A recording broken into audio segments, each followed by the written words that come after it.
Now that's called high performance computing.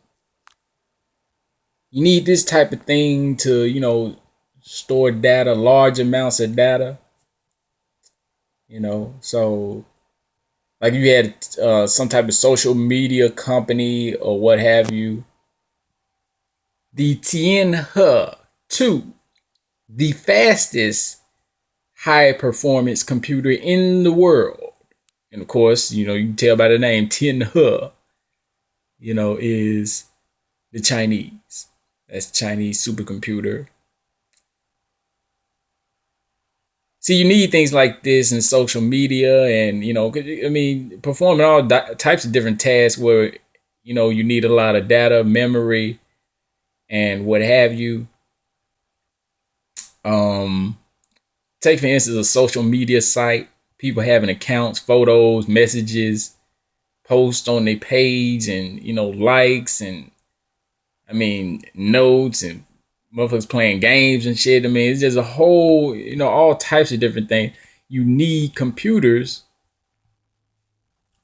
to handle all of that, process all that data. And, that's why you hear about, Google, Facebook, and, whatever type of companies building, different facilities to house this type of equipment. Now, when you have these tech companies, Twitter has been public since I think 2014, and they're in the red.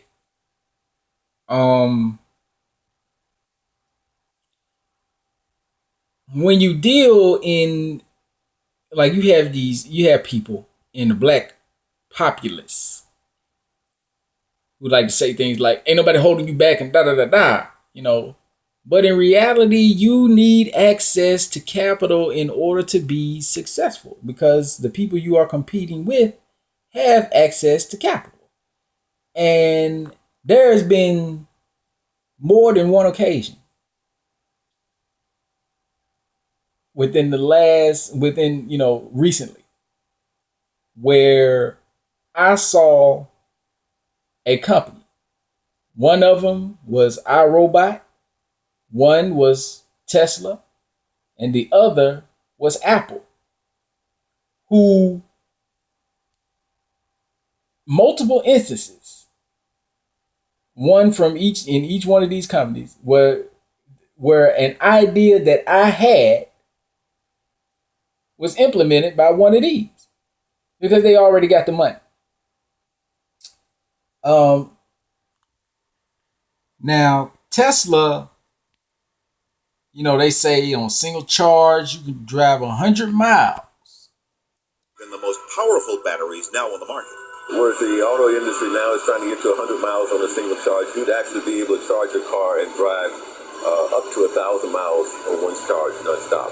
So that would eliminate the reservation that a lot of people have about electric cars. Johnson has tested the battery's ability in the lab time and again.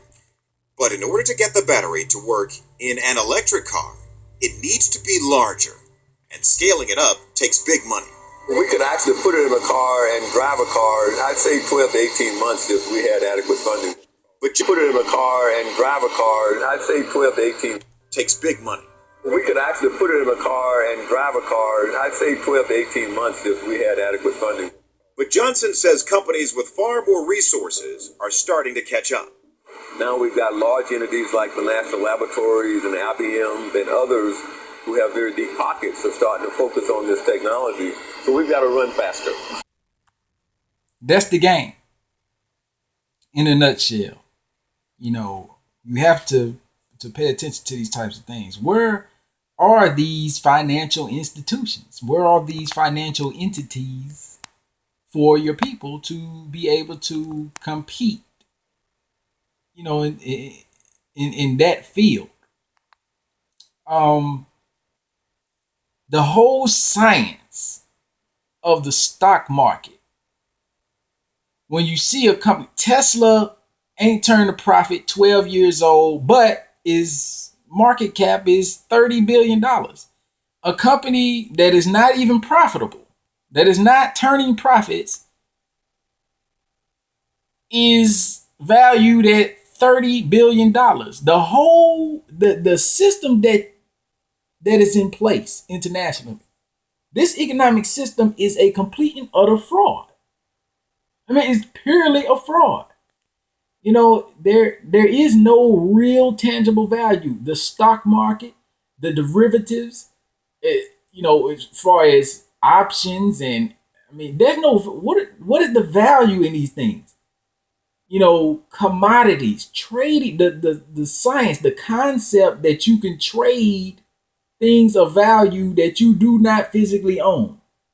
I'm gonna trade some gold, some on paper, not some physical gold that I'm trading gold. I'm speculating on live cattle and you know corn and wheat on the commodities market. I'm speculating. You ain't touching none of these crops. You're speculating on the prices. This is a phony economy.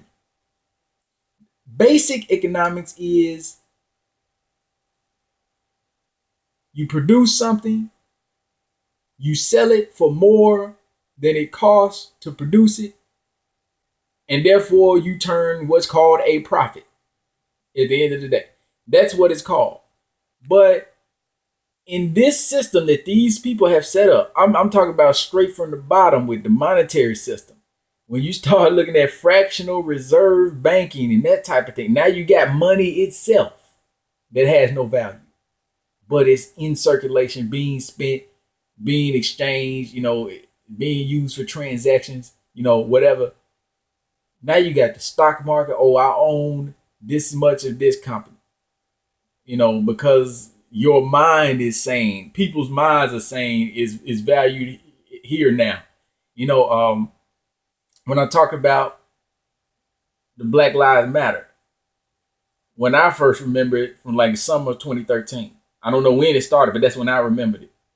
And I said Facebook was at $24 a share at that time. Now, as of last month, Facebook was at $104 at one point in time that I looked last month.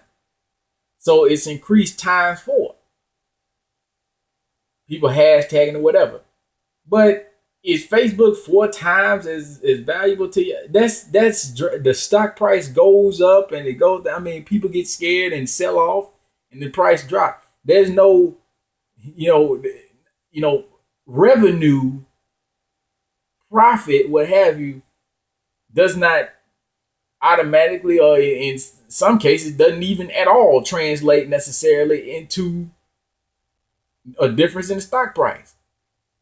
I mean, this whole system that they have is phony. It's phony than a motherfucker. But this is the system that is in place. So what I'm saying is you have to understand it. You have to study the system and therefore understand that it is bullshit. But you do have to maneuver in the system because it is bullshit. But you have to maneuver in it because it is that is the system that you have.